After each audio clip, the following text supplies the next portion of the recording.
Buenas noches. De antemano queremos pedir disculpas por los minutos de retraso, pues se había presentado un inconveniente. Sin embargo, igual hacemos la presentación del doctor Yurin Iván Zúñiga, quien nos estará hablando hoy sobre corrupción y tráfico de influencias en las instituciones del Estado. El doctor es abogado egresado de la Universidad Nacional Mayor de San Marcos, obtuvo el primer puesto en el concurso de ponencias del 8º Taller de Investigación Jurídica de la Facultad de Derecho y Ciencias Políticas, Unidad de Investigación y del Consejo Superior de Investigaciones de la Universidad Nacional Mayor de San Marcos. Es presidente del Grupo Anticorrupción, promotor de la iniciativa legislativa, Superintendencia Nacional Anticorrupción. Es el fundador del Vencerismo, periodista, locutor en Radio Cora. El doctor además presenta 3 especializaciones en política de anticorrupción y una internacional. Autor de la tesis Ética y Corrupción en la Administración de Justicia, primer puesto en el concurso del Consejo Superior de Investigaciones, Facultad de Derecho de la Universidad Nacional Mayor de San Marcos. Bienvenido, doctor. Gracias. Muchas gracias. En lo que está viviendo el Perú, con esta corrupción que se vive actualmente en el Consejo Nacional de Magistratura, Corte Superior y etcétera, la corrupción está jugando ajedrez. Tiene un mejor planteo de estrategia y táctica que nuestros gobernantes. Y estas consecuencias nos convierten al Perú en un narcoestado como lo es en México y Colombia. La corrupción data desde la llegada de los españoles, pero es en el año 1757 en que comienzan, digamos, las quejas de la corrupción. 200 años después de la llegada de los españoles comienzan las quejas, los informes de cómo es la corrupción en el Perú, ¿no? Ya con la llegada de la independencia, con San Martín y con Bolívar, también hay un saqueo patriota. Es decir, la corrupción no data de los recientes 20 y 30 años, sino data de la llegada de los españoles. 200 años después ya hay un informe de los problemas que hay en el Perú, ¿no? Ya hay un autor que nos habla sobre una justicia prostituida. Entonces, la justicia prostituida de 1855 es la misma que tenemos el día de hoy. Hay muchas cosas que han cambiado, pero se trata, en el Consejo Nacional de Magistratura ha salido esto al frente por las interceptaciones telefónicas. Por eso conocemos hoy esta corrupción en el Consejo Nacional de la Magistratura, que es el órgano que pone jueces y fiscales, el órgano evaluador. Y por televisión pudimos ver, se preguntaba cómo el pato del ceviche, o sea, un examen en esas condiciones inaceptable. Ya hay contratos como estos con Inglaterra en que ya el Perú perdía. Desde esa época el Perú ya perdía con este tipo de contratos. Ya había dictaduras, ¿no? Ya hay un califa como Leguía y el mismo Odría. Hay 11 años del gobierno de Leguía, el onceño son 11 años de corrupción, ¿no?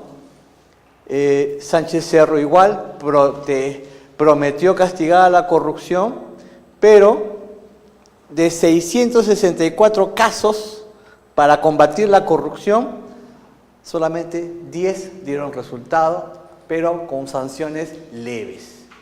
Entonces, si en esta época era así, hoy día la OCMA ha hecho sanción solamente 8 casos, 3 del Callao y 5 casos más. Pero pregúntense por qué recién la OCMA sanciona hace unos días. Porque hay una presión por parte de la prensa. Eso es notorio. Lo que sucedió, por ejemplo, en Ancash, 6 años Contraloría sabía que existía una corrupción como la que existe actualmente en el Callao. 25 años del gobierno de Chimpún Callao representan una narcorregión el Callao. Y lo mismo era una narcorregión Ancash de Álvarez.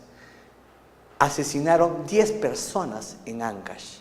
La última, Exequiel Nolasco, la hija vino a Lima. Toda la prensa cubrió esa información y todos los medios informaron, y gracias a esa presión de los medios de prensa, Álvarez está preso. Entonces sí podemos combatir la corrupción. ¿Por qué habla de narcorregiones? O sea, existen fuentes de que están siendo financiados por el narcotráfico. O sea, en el Callao podemos decir que hay un traslado de la droga. Sale, entra con facilidad, hay puertos, hay esto. Le pongo el ejemplo de Ancash. Pero eso no se ha todavía develado. Hay algunas manifestaciones de protestas en el mismo Callao. ¿Ya? Félix Moreno estuvo preso, ¿no? Pero también está actualmente libre, ¿no? Parece que regresa. Ya. Está procesando por lavado, pero todavía no le prueban nada, ¿no?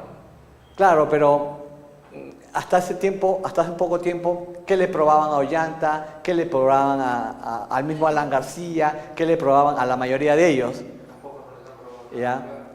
Pero, sin embargo, en el caso de Ollanta Humala y su esposa, no solamente el dinero que se les decía habían recibido, había una agenda.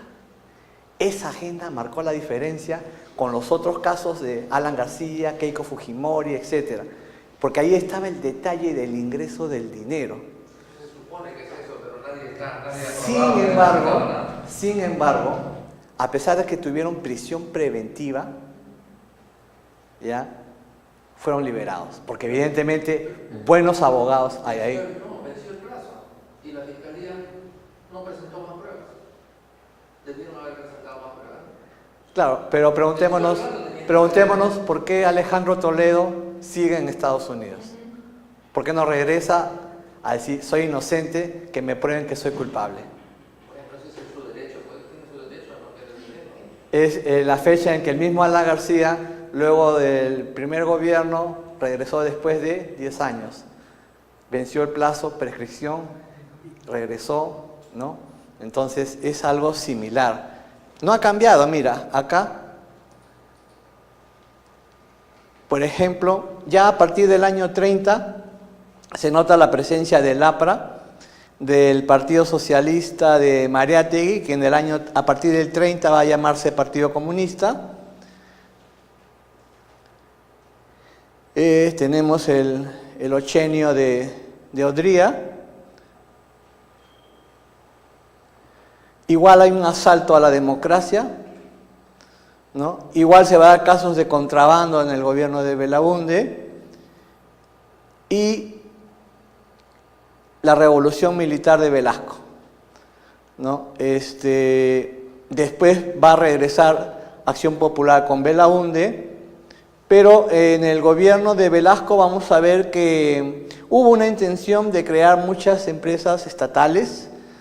Muchas de ellas funcionaron, otras ya no tanto, pero el detalle era de que vamos a importar papa, cuando más bien el Perú debe ser un exportador de papa.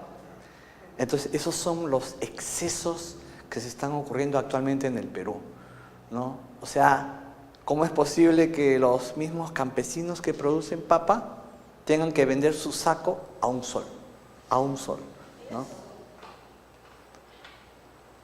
Entonces, tenemos el gobierno de Alan García del 85 al 90, 2006, 2011. Recordemos que el APRA decía que iba a salvar al Perú, ¿no? Y más bien el APRA se parece por todo su mecanismo muy similar al PRI en México. Y el PRI en México gobernó más de 70 años y convirtió a México en un narcoestado. El Perú está muy cerca, si es que ya no es un narcoestado, el Perú, ¿no? Entonces, tenemos ya las pérdidas con todo este tipo de gobiernos. Acá se mencionan los 12 apóstoles, la Casa Mirage, los dólares de Mood, jueces incompetentes, 10.000 casos de corrupción en el segundo gobierno de Alan García. Contraloría precisamente es la que da el informe sobre estos casos de corrupción. Hay una investigación de la mega comisión en el Congreso de la República, cuál era el móvil, el enriquecimiento ilícito, ¿no? El escándalo de los narcoindultos, ¿no? Si bien es cierto, el presidente de la República puede dar el indulto respectivo, pero el detalle aquí es que eran más de 2.000 delincuentes, de los cuales por lo menos 500 eran narcotraficantes, de los cuales, producto de estos narcoindultos, está preso Chinguel, ¿no? Y si Chinguel está preso es porque él reconoció que había recibido dinero por parte de los narcotraficantes. Y el único que dijo que había recibido dinero, Alan García, fue el narcotraficante conocido como Brasil, ¿no? ¿Aquí en el Perú? Aquí en el Perú, sí. Pero él después se retractó, ¿no? Digamos el que estaba preso por narcotráfico, llamado Brasil, ¿correcto? ¿No? Entonces, nosotros si le preguntamos a Alan García cómo va a combatir el narcotráfico, la delincuencia, si lo está liberando. Es imposible una lógica o decir porque había muchos presos hay que liberarlos. Yo creo que no era la forma y puedo pensar de que aquí había una intención por la cual Chinguel está preso precisamente porque reconoció él que había recibido dinero, pero sin embargo el que firma los narcoindultos fue Alan García.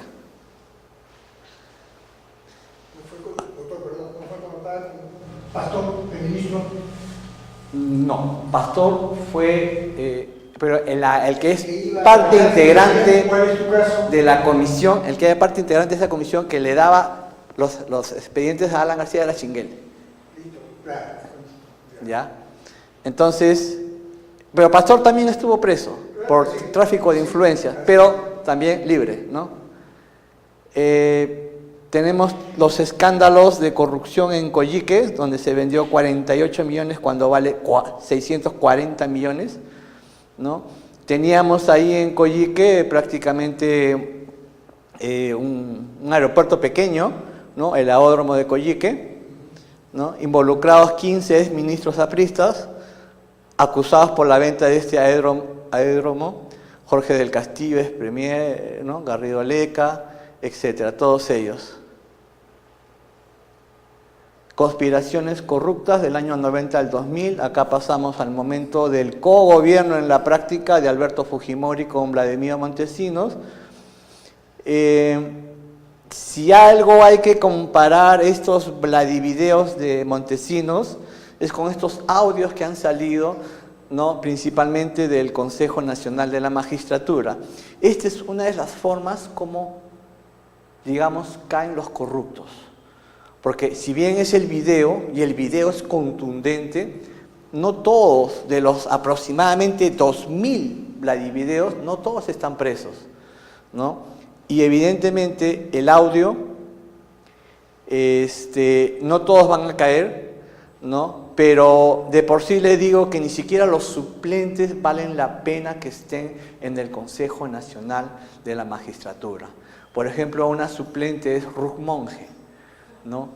Involucrada, dejó de ser jueza porque iban a hacer público su vínculo con un narcotraficante. Y ella deja de ser jueza, renuncia a su condición de jueza y la prensa ya había cubierto todo el servicio que había hecho. O sea, yo puedo ser abogado, puedo defender un narco, pero no puedo, lo que no puedo hacer es que él me diga a mí, vende esto, regala estos pasajes, etc. Eso ya no es función de un abogado, ¿ya? Entonces, en el caso de ella, que ella llegue al Consejo Nacional de Magistratura, fue en primer lugar una candidata tachada en el Colegio de Abogados, ¿no?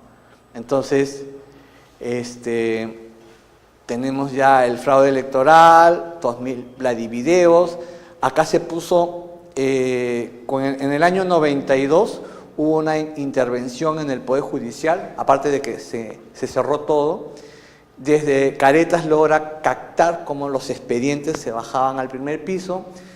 Al final, Vladimiro Montesinos tenía los expedientes y llamaba a las personas y a todas las filmaba, ¿no? Acá tengo tu expediente, podemos solucionar esto, arreglar esto, etc., ¿no? Ustedes pueden entrar a la página del comercio, ahí están la mayor cantidad de Vladivideos, ¿no? Es impresionante cómo la corrupción llega. Yo tengo una tesis, ustedes pueden entrar, ética y corrupción en la administración de justicia, ahí menciono ética y corrupción en la administración de justicia, ¿ya? Entonces, ¿Cuál es su nombre, doctor? Perdón. ¿Su nombre? Iván Zúñiga. Gracias. Es una tesis. Así es. Ahí está colgado en internet, doctor. Sí, es en... ¿cómo se llama? ¿Muy académico? En Google buscas con ese título, Ética y Corrupción en la Administración de Justicia. Ya, luego tenemos a Alejandro Toledo. El caso Ecoteva, un caso de corrupción aquí, es... le dicen en primer lugar a la suegra para que ella asuma esta empresa en Panamá y que ella había recibido un dinero y etcétera, y al final en Costa Rica, al final todo era falso, no era así, ¿no? Y este es uno de los casos de corrupción en el cual se le acusa a Alejandro Toledo, ¿no? Entonces él no pudo demostrar que era su suegra o era él, al final era Maiman, y Maiman ya está colaborando con la justicia. Entonces la extradición no debe demorar mucho tiempo.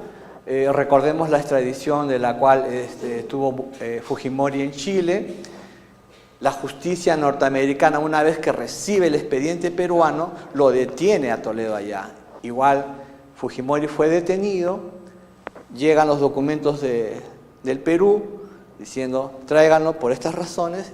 Toledo debe ser traído de Estados Unidos bajo el expediente que el Perú presenta.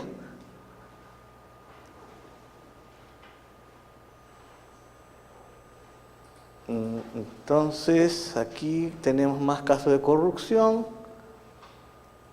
igual con el tema de Costa Rica. Siempre miren la cantidad de millones que está en juego, 6.5 millones de la empresa Ecoteva. Es decir, normalmente la persona que tiene 1 millón, 2, 3, 5, 6 millones de dólares y no tiene la forma cómo demostrar que ganó eso, podemos hablar de lavado de activos, podemos hablar de narcotráfico, podemos hablar de cualquier tipo de negocio, ¿no? Cualquiera persona de ustedes, si ustedes trabajan y ganan 5.000 soles mensuales, pero ya tienen un capital de 1 millón de dólares en el tiempo de 3, 4 meses que han estado ganando eso, imposible, imposible. Entonces, la forma como se les detecta normalmente en lavado de activos es porque los millones están en juego, ¿no? Pero Toledo puede argumentar, no, Maiman me dio el dinero, me lo prestó, etcétera. Ya Maiman tendrá que demostrar esos millones de dólares que le pudo haber otorgado a Toledo, ¿no? En el caso de Kuczynski, no solamente son los llamados Kenji videos. En el caso de PPK, cuando ya era ministro de Toledo, precisamente PPK, Pedro Pablo Kuczynski, él ya tenía 2 empresas. Y esas 2 empresas le impedían, en su condición de ministro, seguir asumiendo, porque ningún ministro puede tener empresas, lo dice la propia Constitución. Y en este caso, PPK las tenía. Y eran unas empresas que estaban vinculadas con Odebrecht. Recibiendo dinero de Odebrecht, mucho menos pudo haber sido candidato, ¿no? Entonces, pero el hecho de que se hayan hecho públicos los Kenji videos, una vez más, queda demostrado que es la prensa a través de su presión que hace que caigan más rápido los corruptos. ¿Ves? Son los Kenji videos, son los Bloody videos, son estos videos, los audios que IDL ha hecho público. Y quisiera mencionarles el caso de IDL. Se trató por un momento decir que los culpables eran IDL por haber hecho públicos los audios. Pero se demostró que había sido un juez, un fiscal, que habían dado la orden de interceptar, porque había una banda del Caracol, etcétera, y con eso han llegado hasta ellos, ¿no? Y el Congreso quería algo así como investigar, llamar al equipo de IDL al Congreso, y ellos dijeron, nosotros no vamos a ir, ¿ya? Y querían poner al revés el asunto, ¿no? Y recordemos que Catherine Ampuero fue la que presentó una denuncia a PPK, la sacaron. Walter Grados, que es auditor de Contraloría, denunció al anterior Contralor Alarcón, tiene un proceso administrativo, ¿no? Entonces acá la justicia un poco está al revés. El que denuncia, lo sacan, ¿no? ¿Fue el segundo que denunció después de Catherine Ampuero? Walter Grados, auditor de Contraloría General de la República, economista y abogado. Solo por darle dos ejemplos, ¿no? Doctor, perdón. Por eso es que se dice que PPK, evidentemente, antes de la firma del contrato de la obra esta grande, se va a ir y le deja otra la comisión para que firmen el acuerdo, el contrato y todo el millonario. El caso Chincheros. Claro. Bueno, el caso Chincheros fue precisamente este integrante de Contraloría que se opuso al proyecto Chincheros. Y precisamente ahí es donde el presidente de la República y toda la prensa le bajan el dedo a Alarcón. Y Alarcón termina siendo sacado de Contraloría, ¿no? Pero precisamente fue Walter Grados el que presentó pruebas contundentes contra Alarcón en el Congreso de la República. Y eso lo mandaron al archivo primero, en el Congreso. Y a raíz de que el presidente ya le bajó el dedo, toda la prensa investigó a Alarcón y resultaba que vendía autos, cosas muy diferentes a las acciones de un contralor, ¿no? Si no era él, era el hijo, etc. Acá tenemos una información del comercio, ¿no? Recordemos que hay cuentas en Andorra. El caso aquí más interesante es de Horacio Canepa, más de $2 millones en Andorra, ¿ya? ¿En qué consistió este caso de corrupción a través de los árbitros? Odebrecht quería ganar, ¿no? A través de los lauros arbitrales, a través del trabajo de los árbitros. ¿Y qué hacía? Pues pagaba a los árbitros. Y los árbitros resultaban dando el fallo a favor de Odebrecht. Por lo tanto, el Perú perdía en esto del arbitraje. Y estamos hablando de un promedio de $250 millones, ¿no? Que es lo que perdió Perú con los arbitrajes con Odebrecht. Acá tiene una lista de 19 árbitros, ¿no? En primer lugar, Horacio Canepa. Voy a mencionar esto como un ejemplo. Casi al último está Fernando Cantuarias. Es uno de los árbitros que tiene un estudio jurídico donde ahí está el hijo de Alan García. La mayoría de los dirigentes de alto nivel del APRA, sus hijos han trabajado en Odebrecht. ¿Ya? Eso poco a poco va a ir, ¿no? O sea, investigándose. ¿Ya? Acá está el monto exacto, $254 millones es lo que pagó el Perú por todo este monto de lauros arbitrales, ¿no? Acá pueden ver las obras: Irsa Norte, Irsa Sur, tramo 2, 3 de la carretera Callejón de Huaylas, Chaca, San Luis, ¿no? Los exfuncionarios del ministerio. Esta es información del periódico El Comercio, ¿no? Entonces, estos, por ejemplo, estos 19 árbitros, la mayoría son evidentemente abogados. El Congreso ha dado una información al Colegio de Abogados para que el Colegio de Abogados los sancione. Si ustedes ven al segundo, Randall Campos, él fue un directivo en el Colegio de Abogados, ¿no? Entonces,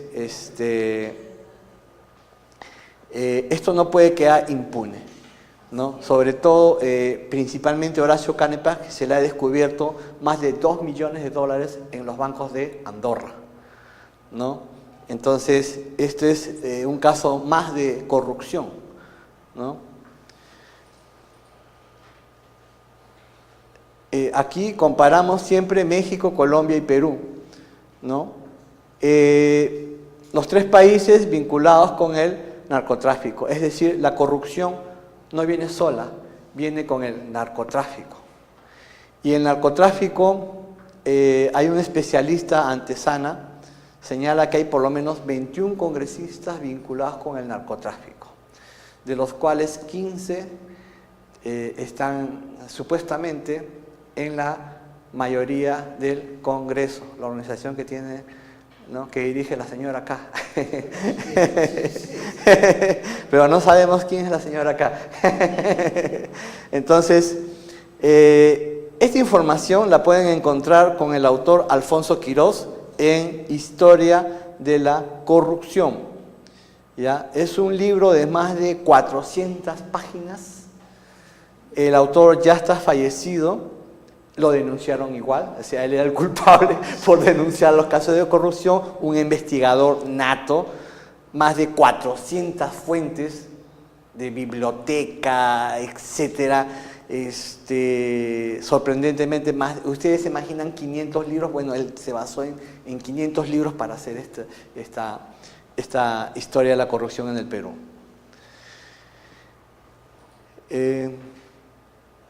Siempre se habla de probidad, los jueces, fiscales tienen que ser probos, ¿no?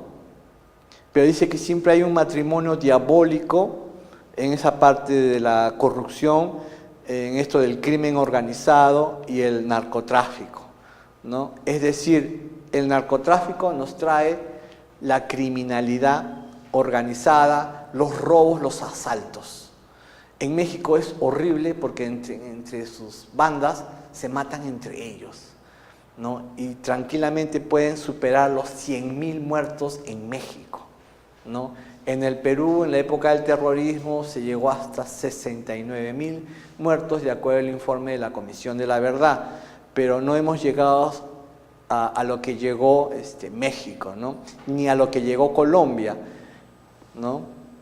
Entonces, ustedes tienen acá los tipos de corrupción como extorsión, soborno, peculado, colusiones, ¿no? Soborno es una forma, entrega de dinero, pero el término más académico, más jurídico es cohecho, ¿no? Ustedes van al Código Penal y van a ver que siempre ese pago de dinero, dádiva, regalo, etcétera, es el cohecho, ¿no? ¿Y el peculado? A ver. ¿Qué significa? Es la apropiación ilegal de los bienes por parte del servidor público que los administra. Cuando ya un funcionario se apropia de un bien, ahí está cometiendo peculado. ¿Ya? El fraude, el tráfico de influencias. Acá está el tema del Consejo Nacional de la Magistratura. Cuando un servidor público utiliza su cargo actual, sus nexos con funcionarios o integrantes de los poderes ejecutivo, legislativo o judicial para obtener un beneficio personal o familiar o para favorecer a determinada causa y organización. En el audio se escucha, por ejemplo, mi esposa trabaja en tal sitio, le puede hacer favorcito, esto, aquello. Entonces, eso es tráfico de influencias, ¿no? O que le llamen a otro del Consejo Nacional de Magistratura y le digan, mi hija acá, mi hermano, cualquier familiar, lo quiero en un cargo, pónmelo en un cargo. Y el otro, pero tú le pones al mío, sí, ese es tráfico de influencias, como ejemplo. como ejemplo, ¿no? Entonces eso evidentemente es falta a la ética, es un delito, y ese es, digamos, el tema que debemos de tocar, pero el tema también es corrupción, por eso estamos viendo de manera de sinopsis de qué es la historia en la corrupción en el Perú, pero nuestro tema es el tráfico de influencias. Otro ejemplo, Pastor estuvo preso por tráfico de influencias, ¿no? Una cliente, ¿no? Hablaron, conversaron, y el otro, sí, yo tengo esto, yo tengo aquello, puedo darte este servicio, Entonces, igual, cuando un servidor público utiliza su cargo, su nexo, etcétera, ¿no? Tenemos el tráfico de influencias, ¿no? Que, como es notorio, hay falta a la ética.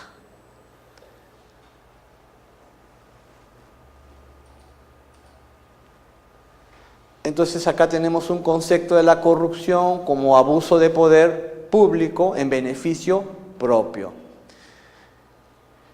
Es el acto en el que una posición de poder que está recibiendo algún tipo de beneficio, ya sea monetario o no, que no sea precedente o simplemente es ilegal. Yo les menciono un caso que no es de corrupción, no es de tráfico de influencias, no es de peculado, pero ustedes me tratarán de decir de qué se trata. Teniendo en base de que todo el que recibe dinero de un tercero, me van a decir si es cohecho, si es entrega de dinero o no. Hubieron unas conferencias de Alan García en Santiago de Chile, en Nueva York, en que él cobraba $50.000 la hora a Odebrecht. Entonces, no podemos decir que es cohecho o sí, porque hay un cohecho pasivo propio, impropio y todas las definiciones del cohecho que existen, ¿no? Por ejemplo, así es, el 393, el 394, pasivo específico, cuando hay un magistrado, un árbitro, un fiscal, un perito, un miembro del tribunal administrativo, ¿no? El 396, 397, 3... De un juez también o alguien ¿Perdón? está incluido. Si es la secretaria de un juez, también ahí está incluido en el 39, 34. Claro. Pero lo que sí vamos a notar en este caso, en este ejemplo que les pongo, es que la persona corrupta siempre se va a enriquecer y no va a poder demostrar todo ese dinero que tiene. ¿Ya? Y ahí es donde debiera estar detenido. La persona que... Por eso es importantísimo que haya entidades que investiguen esto de las propiedades, ¿no? Propiedades, bienes, etc. Por ejemplo, se habla de la esposa de Alan García, la ex esposa, Pilar Nores, tiene como 25 casas. ¿Podrá demostrar ella la adquisición de esas casas o son transferencia del esposo? ¿No? Porque creo que hasta el segundo hijo de Alan García con la otra esposa, el pequeño ya tiene una casa, ¿no? A su nombre, ¿no? El niño, ¿no? Entonces eso de algún modo es como querer proteger de que no le quiten a Alan García porque ya está a nombre del hijo, ¿no? Igual, ya está a nombre de la esposa todas esas propiedades, ¿no? Pero la pregunta es, ¿podrá Pilar Nores demostrar que ha comprado esas casas con su sueldo? No va a poder. La investigación ahí habrá que verla cómo cae, pero el artículo 401 del Código Penal señala, nos habla del enriquecimiento ilícito. Dice, el funcionario o servidor público que ilícitamente incrementa su patrimonio, ¿no? Versus el ingreso legítimo. Recordemos que uno de los integrantes del Consejo Nacional de la Magistratura dijo, ya, págame unos 10 verdecitos. Entonces eso significa, págame unos $10.000. El servicio te va a costar $10.000. y había en el Consejo Nacional de Magistratura también uno que dijo, es un caso de violación, bueno, ¿qué quieres? ¿Que le baje la pena o que se la suba? Entonces ahí estamos, otro caso de tráfico de influencias. Sí. Ajá, por eso también ese mismo juez supremo, así es, que lo declare inocente, que le baje la pena o que se la suba la pena. Entonces eso también es un caso de tráfico de influencias, ¿no? Esos casos así de corrupción. Tenemos un poco más de soborno. Una de las formas de que la sociedad civil o cada uno de nosotros vea la corrupción es a través de un índice de percepción ciudadana contra la corrupción. Entonces, siempre va a haber esta medición. Hay una institución, Transparencia Internacional, que realiza este trabajo de medir cómo está la corrupción en los diferentes países. Entonces estamos ante constantes revelaciones de actos de corrupción, ¿no? Narcotráfico, organizaciones criminales, estamos con organizaciones estatales encargadas del control de la gestión estatal, ¿no? De la seguridad. Podemos decir que son ineficientes en la medida que no nos muestran resultados. Hasta hace poco les decía que la OCMA, que es el organismo de control de la magistratura, no daba resultados, pero hace poco 8 sancionados, ¿no? Está dando resultados, porque ya evidentemente hay una presión, ¿no? Hay una presión para que nos diga por qué sanciona 3 en el Callao, ¿no? Entonces, nos preguntamos si en los gobiernos regionales se defienden los derechos humanos, y les menciono el caso de Ancash, de Álvarez, porque ahí se mataron 10 personas que denunciaban a Álvarez como el principal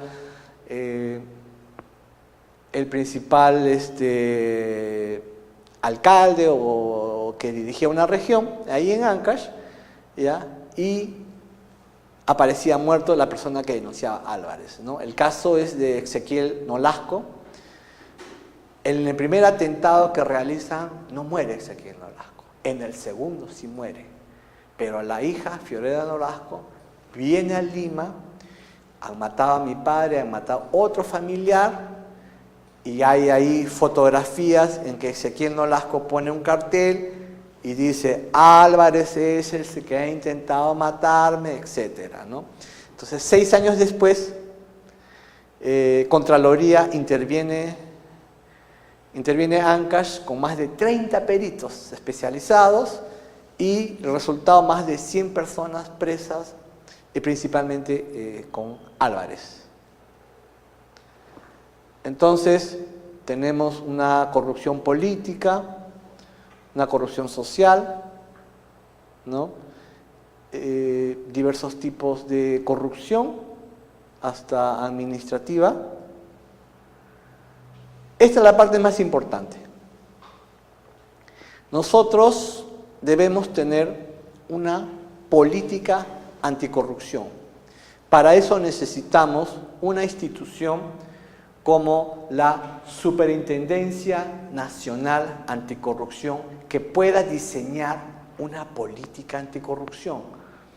Lo que actualmente el Perú tiene es una comisión de alto nivel anticorrupción. Pero, ¿qué debemos hacer para combatir la corrupción? 1, prevenir. 2, detectar. 3, investigar. 4, sancionar. ¿Ustedes saben cómo se llama cuando no se sanciona un acto de corrupción? Es impunidad. Y para casos de impunidad el Perú tiene demasiados, ¿no? Es como ese caso en que 2 personas violan a una terramosa y la jueza dice, no me corresponde esta jurisdicción, pueden retirarse, una cosa así, ¿no? Entonces, eso es impunidad, ¿no? o que le jaló de los cabellos y la maltrató y la violó y el juez dice, no, esto, libre, impunidad, ¿no? O cualquier acto de corrupción que esté con pruebas, que esté con todo y lo dejan libres, o esos casos de escándalo en que dejan libres narcotraficantes, dejan libres delincuentes, etcétera, esa es impunidad, porque no hay sanción.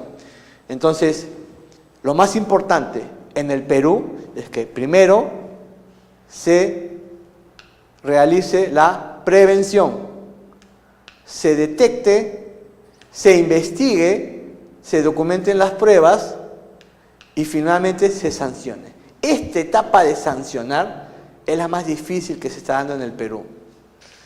¿Por qué? Porque la corrupción que estamos viviendo no está siendo sancionada y más bien lo que se está detectando es que a través de los videos, audios, etcétera, se pueda estar finalmente sancionando a través de eso, ¿no? Entonces, corregir los actos de corrupción al interior de la administración pública y privada con la enseñanza de la ética en todas las instituciones del Estado, colegios, universidades, institutos y centros de formación educacional, para la aplicación y cumplimiento de las áreas temáticas de la Convención de las Naciones Unidas contra la Corrupción.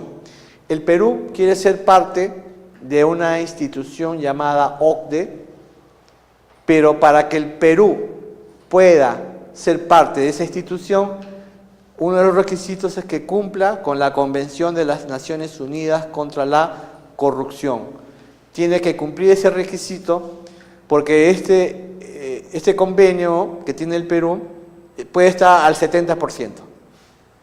Por eso nosotros, como grupo anticorrupción, planteamos la existencia de una Superintendencia Nacional Anticorrupción, ¿no? Es la misma función casi que puede realizar Contraloría, y Contraloría realiza sanciones administrativas.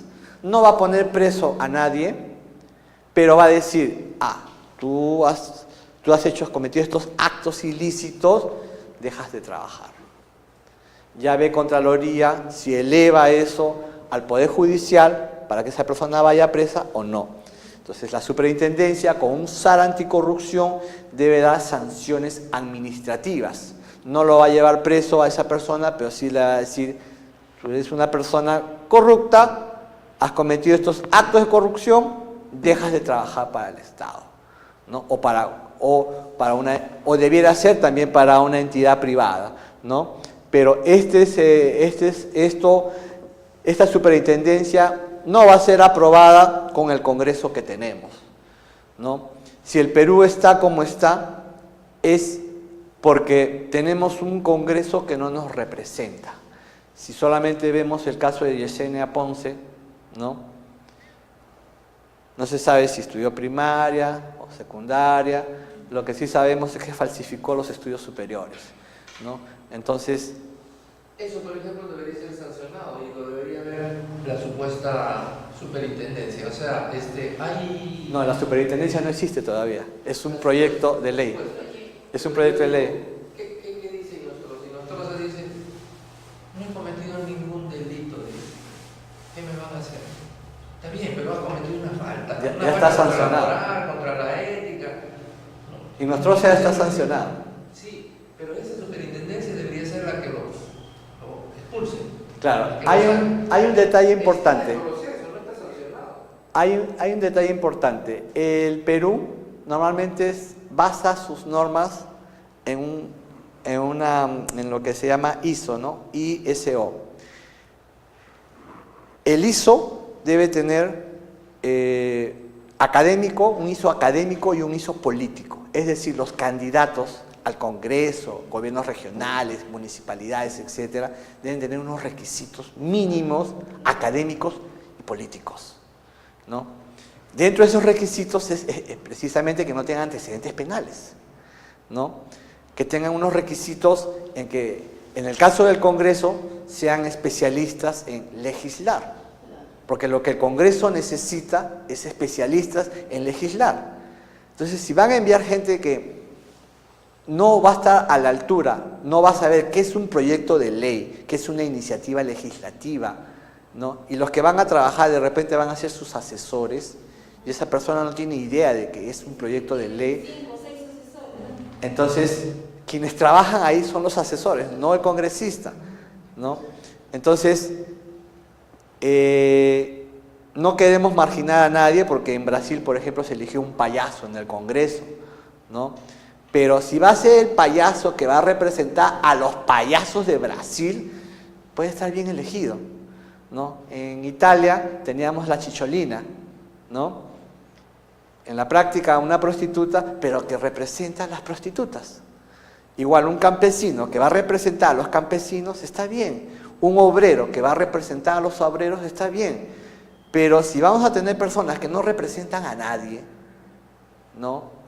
Que encima han falsificado sus documentos superiores, entonces la sanción debiera recaer en el partido político que no evaluó antecedentes penales de las personas, sus patrimonios, ¿no?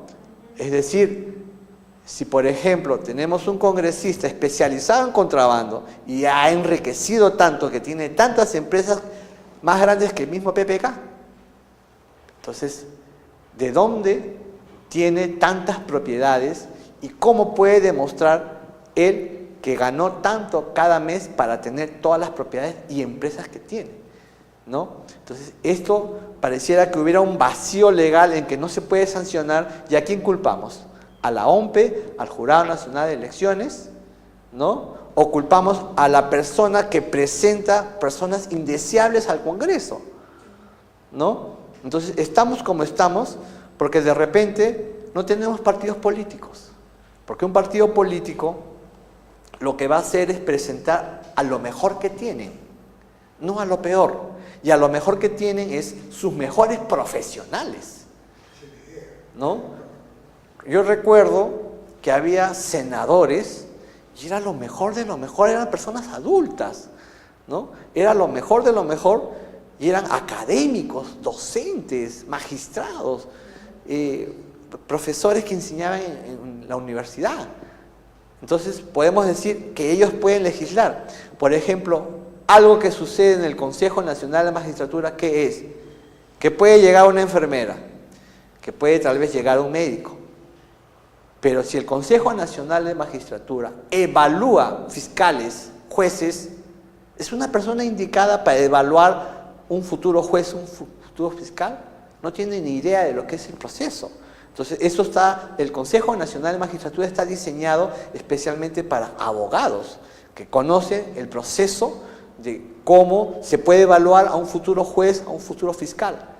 Esa es la forma que debiera trabajar el Consejo Nacional de Magistratura, pero permite que la elección de uno de ellos venga de un colegio profesional. Y si el colegio profesional es grande, el de enfermeras o el de médicos, termina eligiendo uno de ellos y ese cómo va a evaluar a los jueces y fiscales, ¿no? Entonces, esto es prevención de cómo puede ser. No existe ninguna ley que diga, bueno, que los aspirantes para ser congresistas tengan secundario, no especifica la ley. Entonces, mire, cómo ella misma se ha hecho su propia mano. Claro, ese es... Intentando que ha estudiado, que ha terminado su secundario. Claro, ese es un problema, tal vez un vacío legal en la Constitución, porque la Constitución no lo impide, evidentemente no lo impide. Cualquier persona que tenga la edad puede llegar a ser congresista, pero se estuvo trabajando lo que se llamaba una hoja de vida, ¿no? La hoja de vida era algo mínimo que debiera tener el candidato, ¿no? Pero yo les he dicho, ¿quién tendría la culpa de enviar a un narcotraficante al Congreso? ¿Quién tendría la culpa de enviar a una persona con antecedentes penales al Congreso? ¿Quién? La OMPE, que su cabeza va a ser sancionada o ya fue sancionado, ¿no? Los partidos políticos, pero los partidos políticos yo les he dicho que en el Perú podemos decir que no existen. Lo que existen son organizaciones electorales con una maquinaria electoral capaz de convencer y llegar a las zonas donde no llega la prensa y decirle, acá tienes un tupper, acá tienes arroz, acá tienes azúcar, tu voto va por mí. ¿Ya? Y ojo que eso lo prohíbe la ley también, porque le pone un monto máximo. Eso no puede superar los 8, 12 soles, ¿no? Entonces, ese tipo de voto no puede darse en esas circunstancias. Ahora hay tantas facilidades para terminar la secundaria, que el Ministerio de Educación ha dado esas facilidades. ¿Se acuerdan de la voleibolista? También no había terminado su secundaria y era directora de un colegio. Claro, pero mire, en el caso de Susy Díaz, ella llega y aprobó más proyectos de ley que Keiko Fujimori. ¿Ya? Aprobó más proyectos de ley, fueron aprobados.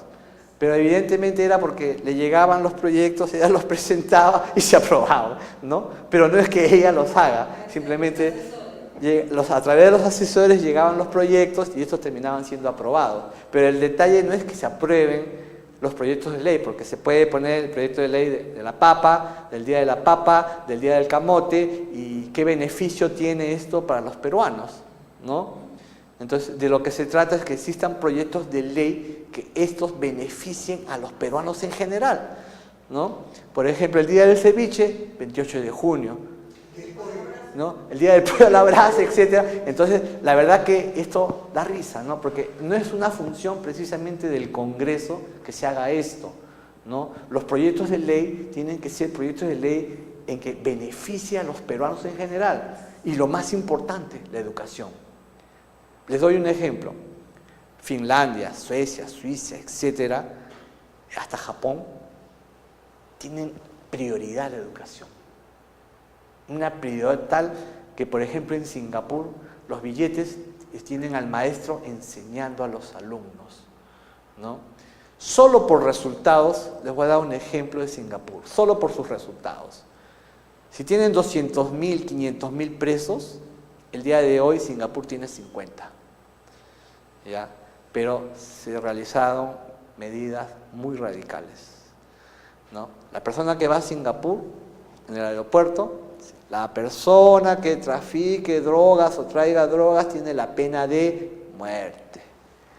Entonces, la persona que va con la droga ahí sabe a qué se atiene, ¿no? Entonces, medidas efectivas que han dado resultados porque Singapur es prácticamente una potencia, ¿no? Si en Chile, por ejemplo, le dicen a usted, no escupa porque es el suelo patrio, ¿no? ¿Qué decimos en el Perú para la persona que escupa o no? Si solamente hay lugares urinarios públicos, así, imagínense, en Singapur hay multas muy severas para las personas que pegan afiches, que tiran un chicle en el piso. Ve el policía eso y una multa de 100, 200 dólares. Entonces, los peruanos debemos ser educados en tal forma que nos digan, oye, no se escupe en el suelo patrio, o si vas a escupir vas a pagar pues tus 100, 200, 300 dólares, ¿no? O vas a ser detenido si no puedes pagar eso.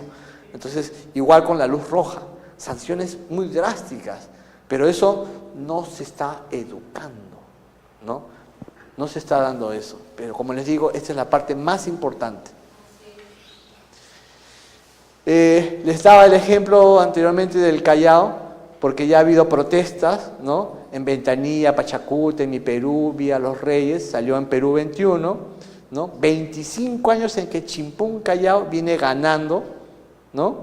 Los manifestantes hablaban de un latrocinio tras latrocinio en esa región, ¿no? Y que por lo tanto llega a un retraso, ¿no? Y eso era parte de la propaganda de los manifestantes del 22 de abril del presente año, ¿no? Los mismos manifestantes no lo quieren a Curi en el Callao, ¿no? Hablan de un Callao libre de corrupción. Nosotros podemos decir que queremos un Perú libre de corrupción, ¿no? Solo por darles un ejemplo de lo que fue la corrupción con Odebrecht, ¿no? Los pagos que realizaba Odebrecht. En el caso de Odebrecht, ha estado en el Perú más de 37 años. ¿Ya? Y siempre ganaban los contratos y licitaciones. Pregúntense por qué ganaba. Porque había un pago previo antes de, ¿no? Antes de que sean candidatos, que sean presidentes y eran candidatos presidenciales, había un pago, ¿no? Un 10%, un monto, y siempre, que precisamente a través del arbitraje, decía, vamos a hacer una adenda al contrato. Si antes era 100 millones, ahora va a ser 200. No, pero ahora va a ser 300 y sigue subiendo ese monto de costo. Entonces, esa es la forma como Odebrecht ganaba durante todos estos gobiernos, ¿no? Porque financiaba su campaña electoral.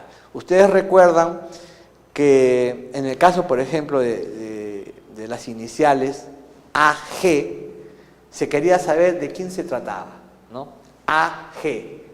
Entonces el primero en decir que no era Alan García, era el mismo Alan García, decía que es Andrade Gutiérrez. Ese es el significado de AG. Es como ahora el significado de la señora K, ¿no? La fuerza número 1, ¿no? ¿Qué significa? ¿No? Entonces, aquí tienen información de la República, ¿no? Es el monto que se le entrega a través de algunos intermediarios, ¿no? Pero este es un monto que evidentemente puede ser mucho más, ¿no?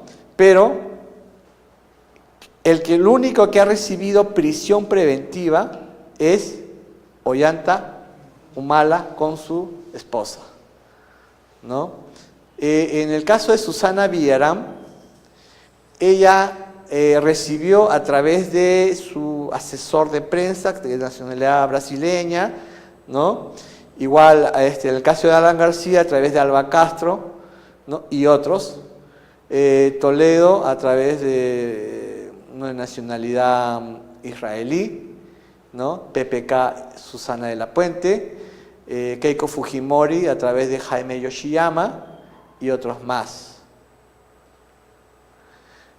Acá está algo más detallado en cuanto al receptor, ¿no? Nadine Heredia, 3 millones. Fabre, el asesor brasileño, 3 millones.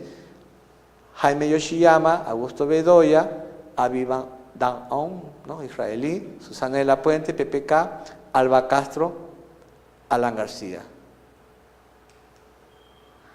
Acá más casos de Odebrecht, ¿no? Aquí se dan casos de allanamientos a muchos de ellos, ¿no? Acá se menciona a Álvarez, ¿no? En cuanto a incautaciones, aquí son 5 viviendas intervenidas con el exmandatario Ollanta Humala.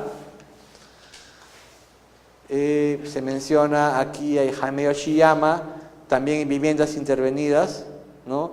Los locales de Fuerza Popular intervenidos, ¿no?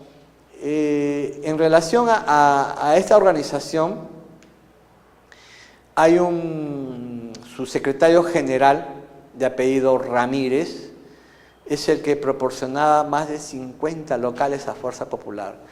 Y él estaba vinculado con investigación y seguimiento de la DEA, ¿no? Por narcotráfico, en este caso de esta organización, ¿no? Estas son las empresas de PPK, ¿no? Vinculadas con pagos de Odebrecht, ¿no? Entonces, Toledo también recibió un monto de Odebrecht, ¿no? Y esto lo manifiestan los colaboradores eficaces, son 4 colaboradores eficaces de Brasil, ¿no? El mismo Marcelo Odebrecht, hijo del dueño, ¿no? Y 3 colaboradores eficaces más. El mismo Comercio nos habla de una investigación preliminar para Alan García, para Toledo y para PPK, ¿no? Las pesquisas se realizan por separado, ¿no? Alba Castro, Avivan, ¿no? Susana de la Puente, y quien investiga es el fiscal José Domingo Pérez. ¿no? Acá tienen un ejemplo de cómo es que podemos hablar de que existen traficantes del enriquecimiento ilícito. ¿Cómo trabajan estos traficantes? Trabajan con drogas, armas, trata de personas, hasta con terror, corrupción. Un ejemplo de trata de personas, ustedes habrán visto una española, llegó al Perú y es como si las secuestraran y es como si las ponen a trabajar, ¿no? O hacen anuncios, la persona llega y la ponen de prostituta. Ese es un ejemplo de trata de personas. Y la trata de personas es un enriquecimiento ilícito de las organizaciones del narcotráfico, de la criminalidad organizada. ¿Y qué nos genera la criminalidad organizada? Nos genera la inseguridad ciudadana, robos, asaltos. No hay un solo lugar en que ellos no entren, ¿no? Que pueden ser chifas, restaurantes, etc. Y la inseguridad la vivimos cada uno de nosotros, ¿no?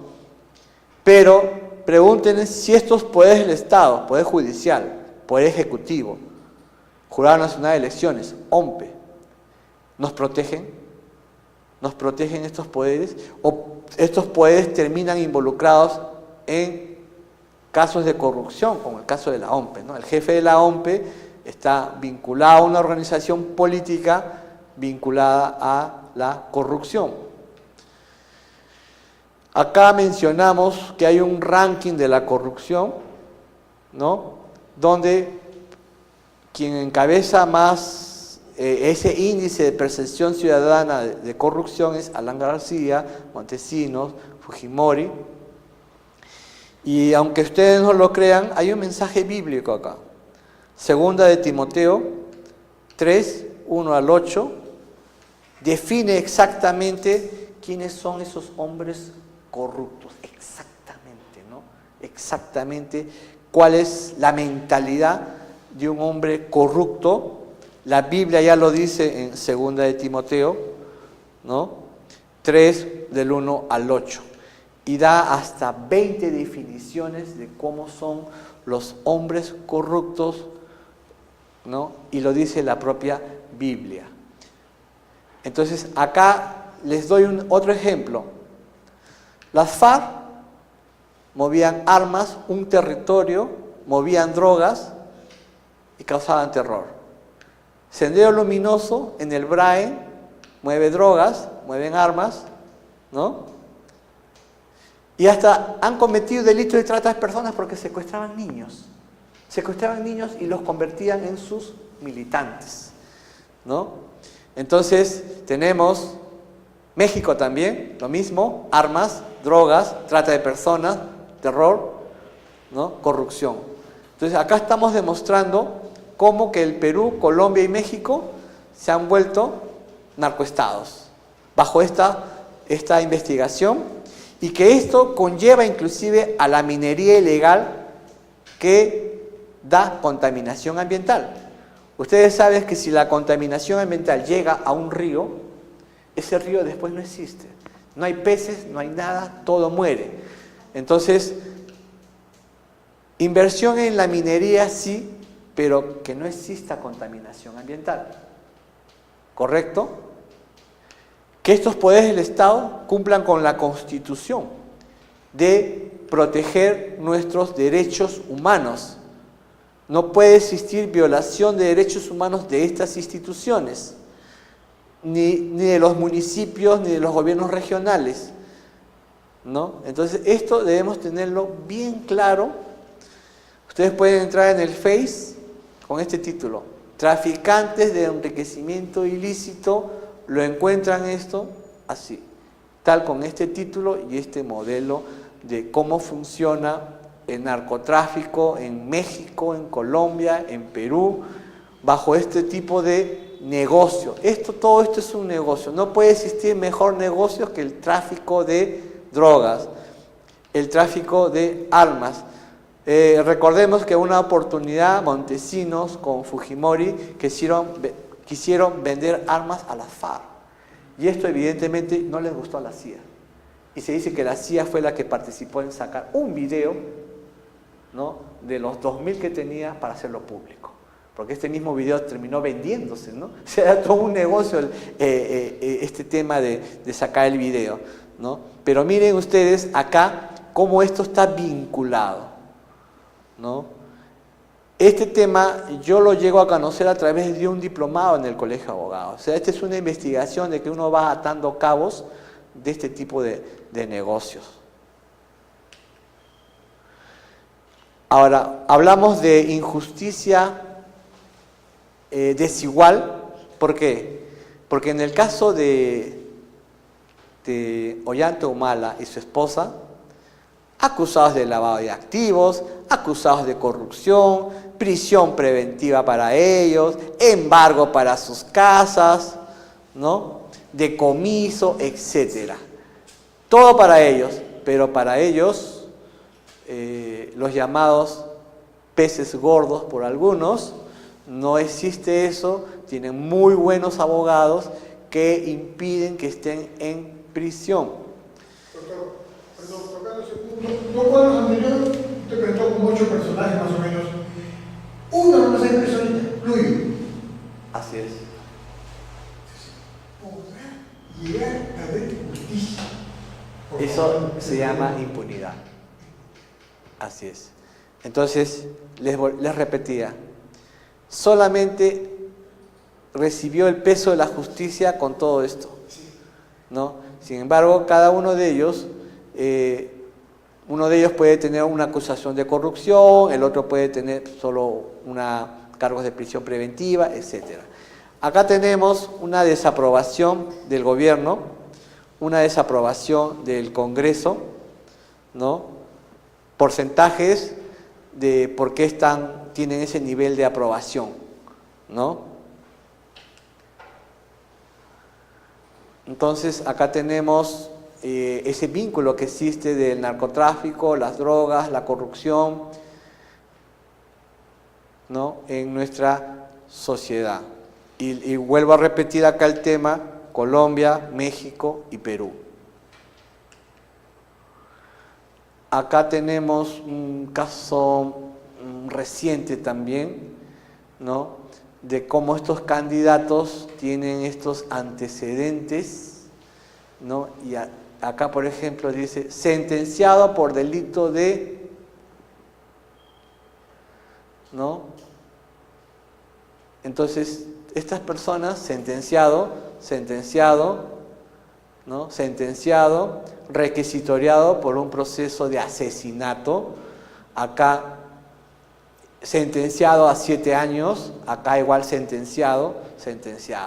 ¿Qué los une a todos ellos, aparte de estas sentencias? Son candidatos, ¿no? Cuentas pendientes con la justicia, ¿no? Entonces, ¿quiénes son culpables de que estos candidatos con estas requisitorias que tienen sean candidatos? Entonces, acá debe aplicarse lo que llaman el ISO, ¿no? Un ISO político, un ISO académico, requisitos que deben tener estos candidatos, y esto de los antecedentes penales no debía existir, ¿no? Pero acá solamente le estamos dando una muestra con estos lugares de donde provienen, ¿no?, el rostro de ¿no?, la publicación en la República, una muestra de cómo es que podemos llegar a este tipo de candidatos con estos antecedentes penales. ¿Quién debe hacer el filtro? ¿La OMPE o el partido político que los presenta? ¿Y cuál debe ser la sanción? Que el partido político que presenta a este tipo de gente que tiene requisitoria, que tiene sentencia. Esto fue publicado en la República, ¿no?, donde Nava, una de las empresas, contrataba con Odebrecht, ¿no? Y Nava es un hombre clave para Alan García, ¿no? Transporte Reina, compañía de camiones de carga del ex secretario de Palacio en los 2 gobiernos de Alan García. Proyectos contratados, los tramos 2 y 3, Irsa Sur, Irrigación, Olmos, Vías Nuevas de Lima, Costa Verde, Callao y Terminal Subpuerto de Callao. Inclusive esto lo reflejó muy bien un caricaturista del comercio, ¿no?, de estos negocios de transporte, ¿no?, en que se decía, de acuerdo a la caricatura, que Nava no tenía transportes, cómo llevar, pero que Alan García le decía a Marcelo Odebrecht, ustedes le van a proporcionar el transporte, ¿no? Es lo que decía la caricatura, pero para que vean los montos de contratos, ¿no? Este tema lo desarrollé en la Universidad del Callao, corrupción y narcotráfico, y que está en YouTube, ¿no? Corrupción y narcotráfico. Un pedido especial en la Universidad del Callao, porque ahí, en ese puerto, en esta región del Callao, podemos hablar de que es una narcorregión y que el tiempo, yo creo que si va a haber interceptaciones telefónicas, va a destapar más el tema del Callao, ¿no? Este es Sinopsis en otro evento. Esto es en el Colegio de Abogados, la teoría del caso Odebrecht, ¿no? El término jurídico es ese, teoría del caso. ¿Por qué hablamos de teoría del caso? Hay una teoría fáctica, una teoría jurídica, una teoría probatoria. Teoría fáctica, hechos, sucesos. Historia, 37 años de Odebrecht. Teoría jurídica, dentro del derecho penal económico, clasificación jurídica penal, delitos de corrupción, coimas, sobornos, cohecho, artículo 393 del Código Penal. Teoría probatoria, medios probatorios, pruebas que unen los hechos, la teoría fáctica, con los delitos de corrupción. Teoría jurídica, testigos, peritos, expertos, confesiones, colaboradores eficaces. Ahora, se habla de teoría del caso, porque esto lo desarrolla cualquier abogado, ¿no?, también un fiscal, también un juez. Entonces, nuestros jueces, nuestros fiscales, ya deben tener una idea de por qué Odebrecht intervino como intervino. Y si Odebrecht, sus funcionarios y sus pruebas dicen nosotros pagamos, ¿no?, entonces es bien lógico saber que las razones por qué lo hicieron los que recibieron el dinero son recibir ese dinero tan fácil, ¿no es cierto? Te pagan tu campaña, etc. Ahora, ¿por qué Odebrecht lo hizo? Era para ganar licitaciones y contratos, ¿no? Y se enriquecieron con la sobrefacturación de costos y gastos. Se apropiaron de los bienes y presupuestos del Estado peruano, ¿no?, sus fondos económicos, ¿no? Aumentar las adendas, ¿no?, en el conflicto para ganar los arbitrajes, ¿no? O sea, la modalidad de cómo Odebrecht ganó en las adendas del contrato era a través del arbitraje, del laudo arbitral. Y si tenían que pagarle al árbitro, le pagaban al árbitro. Y eso ocasionó un daño patrimonial de más de 254 millones de dólares, ¿no? Esta es una conferencia que hicimos en el Colegio de Abogados y que también lo hicimos. ¿Está colgado en YouTube también? Solo el caso de corrupción y narcotráfico. Entonces, la teoría del caso, no, eso no. Entonces, esto hecho en San Marcos también, teoría del caso, en el Colegio de Abogados y en San Marcos. Este es el caso de San Marcos también. Acá tienen, ¿no?, lo que les dije, teoría fáctica, hechos, sucesos, teoría jurídica, teoría probatoria. La teoría del caso es a través de estos temas, ¿no? Teoría fáctica, teoría jurídica, ¿no? Y la teoría jurídica, hablamos de un derecho penal económico, porque acá pues las cifras son astronómicas de lo que ganó Odebrecht, ¿no es cierto? Pues ese enfoque, esa clasificación jurídica, ¿no? Y el término acá es cohecho, ¿no? Ustedes pueden revisar el Código Penal, estos artículos, y acá va a estar todo lo relacionado al cohecho, que es la entrega del dinero, la coima, el soborno, ¿no? El medio probatorio, ¿no? El medio probatorio, los hechos, con la teoría fáctica, delitos de corrupción, teoría jurídica, testigos, peritos, expertos, confesiones, colaboradores eficaces. Les dije que Marcelo Odebrecht, uno de los dueños de Odebrecht, realiza esa colaboración eficaz de decir, acá están las pruebas, acá están los medios, nosotros entregamos el dinero, ¿no?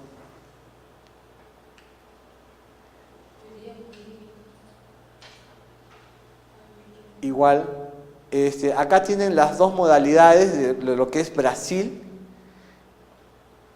y lo que es Perú con el término cohecho.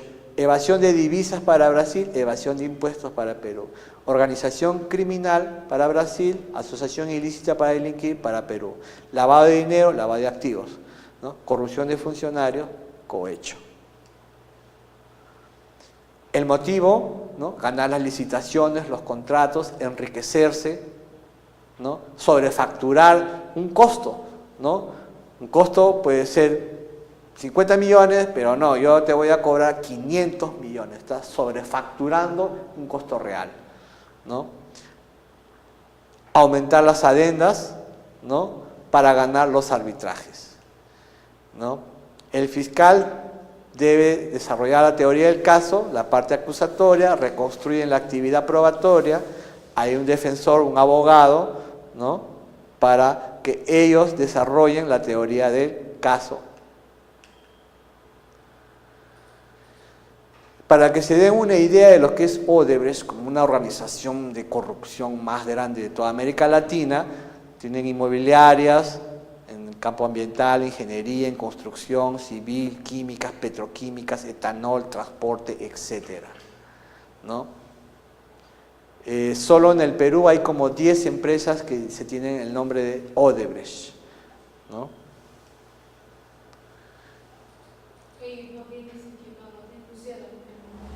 ¿Perdón? No, eso no se va a dar. ¿Ya?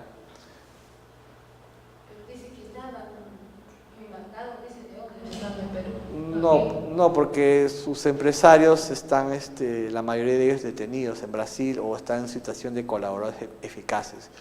26 países afectados en 4 continentes, Camargo Correa, OAS, AG, Andrade Gutiérrez, ¿no? UTC, etc.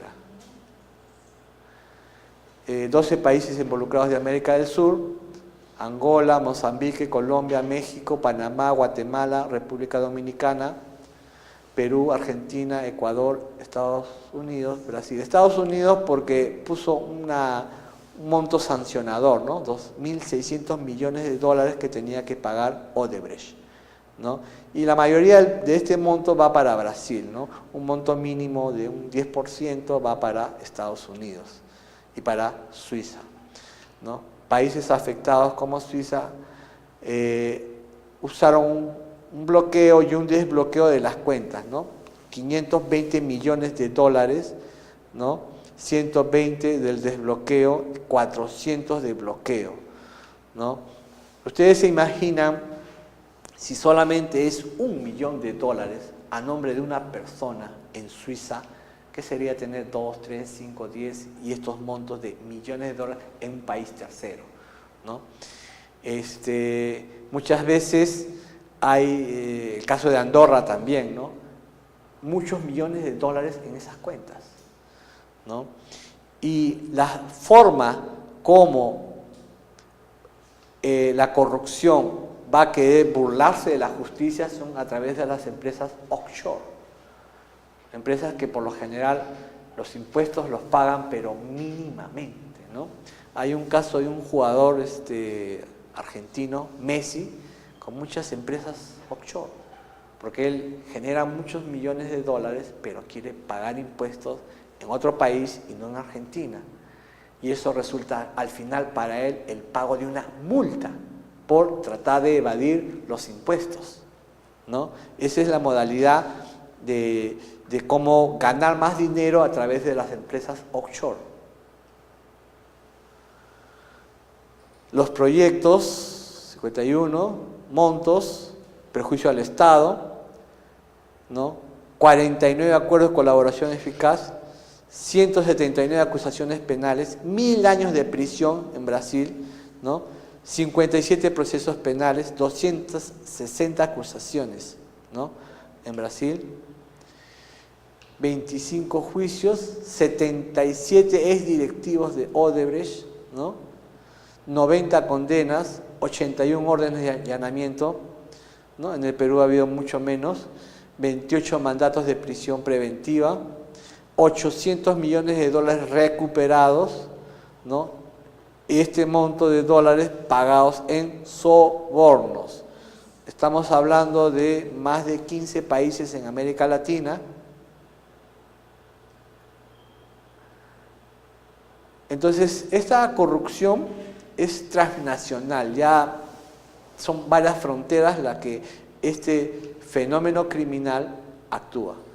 Y la lesividad es al bien jurídico protegido, nuestra administración pública.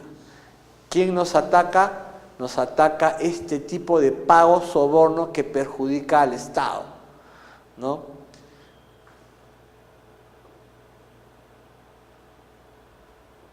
Genera perjuicio estatal. Por lo tanto, hay una lesividad a los intereses del Estado. O sea, el Estado, en una forma práctica, es el gobierno de turno, pero también es el Perú. Representa nuestros montos económicos que deben estar bien invertidos y no un pago así tan grande que se le ha dado a Odebrecht, ¿no? Por eso hablamos de lesividad, un daño al bien jurídico que debe ser protegido, ¿no? Entonces tenemos acá que los vulnerables, el daño es a todos nuestros ciudadanos, ¿no? ¿Por qué?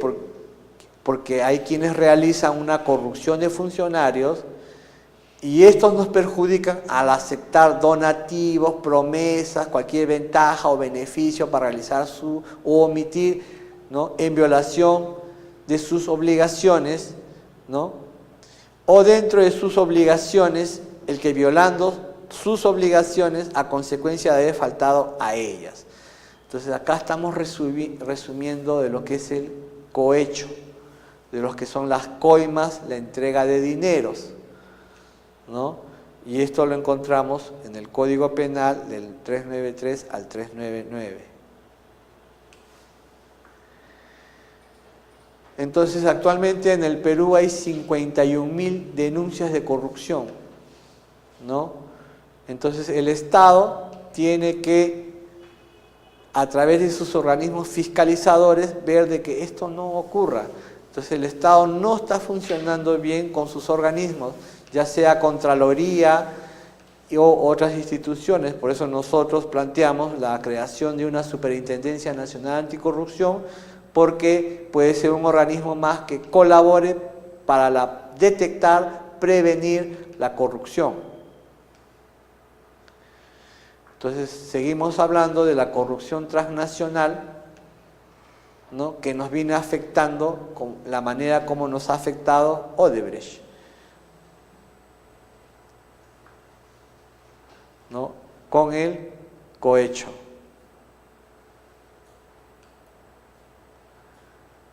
La SUNAT ha realizado un trabajo de fiscalización y embargo a Odebrecht. Como medida cautelar, el embargo. Ya hay una deuda tributaria de las empresas brasileñas, ¿no? Por este monto. La SUNAT embargó ya por 100 millones a Odebrecht, ¿no? Hay una deuda que tiene Odebrecht con el Estado peruano que llega a este monto. Hay una autoridad tributaria que determinó el embargo a las propiedades y cuentas bancarias por este monto a las constructoras de Brasil. Pero recordemos que las empresas brasileñas de Odebrecht al mismo tiempo no trabajaban ellas directamente, sino que hacían subcontratos con empresas peruanas como Graña y Montero, ¿no? Que en su necesidad, en su momento más crítico, sacaron a todos los directivos de Graña y Montero. Entonces acá la deuda de Camargo y Correa, la deuda de Andrade Gutiérrez, la deuda de OAS, ¿no? La deuda de Queiroz Galbao, ¿no? La deuda de las empresas peruanas. Dentro de esas empresas peruanas, como ejemplo, ponemos de Graña y Montero, que a su vez los dueños de Graña y Montero son los dueños de la mayoría de los medios de prensa, de comercio, ¿no? Acá tenemos cómo es que pueden estar en prisión o si en algún momento ya salieron, ¿no? Estos casos, ¿no? Acusados por la justicia brasileña por cobrar coimas, y luego los casos en el Perú, ¿no? Salió como colaborador eficaz Félix Moreno, es un caso del Callao, ¿no? Este es otro caso de 14 hasta 25 gobernadores regionales condenados o procesados por corrupción. César Álvarez, Waldo Ríos, este fue el sucesor de Álvarez, ¿no?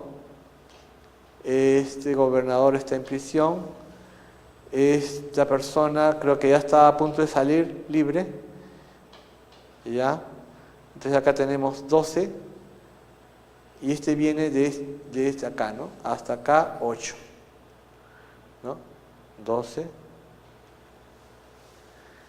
4 expresidentes investigados o procesados por corrupción, ¿no? Alan García, Ollanta Humala, Toledo, ¿no? Por el proceso de Coteva. Se le acumula, ¿no? Lo de Odebrecht a Toledo, PPK, pero Pablo Kuczynski. Entonces, las acusaciones que tienen ellos, especialmente el APRA y el fujimorismo, es de criminalidad organizada. ¿Qué significa? Que son organizaciones criminales que cometen delitos de corrupción, ¿no? Y esos delitos incluyen lavado de activos, ¿no? Y que involucran a Keiko Fujimori con Joaquín Ramírez. El origen de la palabra lavado de activos se da cuando, por ejemplo, los delincuentes, ¿no? Tenían lavanderías y por lo tanto empresas de lavanderías lavaban el dinero ahí, blanqueaban, o sea, el dinero que llega del narcotráfico lo lavan a través de empresas como lavanderías. Por eso el término, el origen de lavado viene de lavandería, ¿no? Entonces, en Estados Unidos, un delincuente como Al Capone, no había forma de llevarlo a prisión, no había forma, no se le podía acusar de nada. Lo único que encontraron Estados Unidos para llevarlo a prisión eran sus empresas que no pagaban impuestos, ¿no? Entonces, en el Perú hay una institución que investiga especialmente este tema de lavado de activos, ¿no?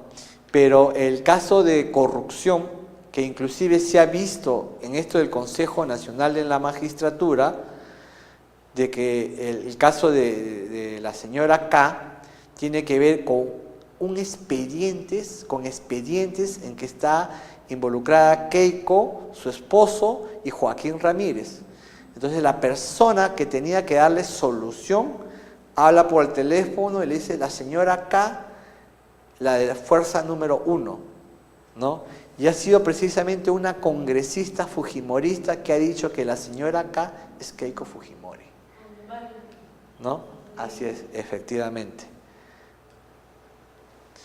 Entonces, ahora Odebrecht ¿cómo lograron hacer efectivo lo que ha hecho Odebrecht? Necesitaron de 25 a 27 estudios jurídicos que a través de sus árbitros logren ganar con los fallos que hacen el árbitro y qué cuentas tienen, por ejemplo, en Andorra, el caso de Horacio Canepa, ¿no? Porque dio 17 fallos a favor de Odebrecht. Entonces, de los 37 arbitrajes que hubieron, 25 ganó Odebrecht y 7 ganó el Perú, ¿no? Entonces la Fiscalía, el Ministerio Público, evalúa esas operaciones, esos convenios, esos contratos, esos servicios. Pero ustedes pregúntense, ¿cómo estos árbitros peruanos daban fallos a favor de Odebrecht? La respuesta está aquí. En Andorra, de uno de los árbitros como Horacio Canepa, apareció $2 millones en Andorra, a nombre de Horacio Canepa. Esa es la forma como ganaba Odebrecht los arbitrajes en el Perú. Y esta información está basada en medios periodísticos como El Comercio, La República, Perú 21, Expreso, Correo, Gestión, Caretas, etc. Eso sería todo. Muchísimas gracias.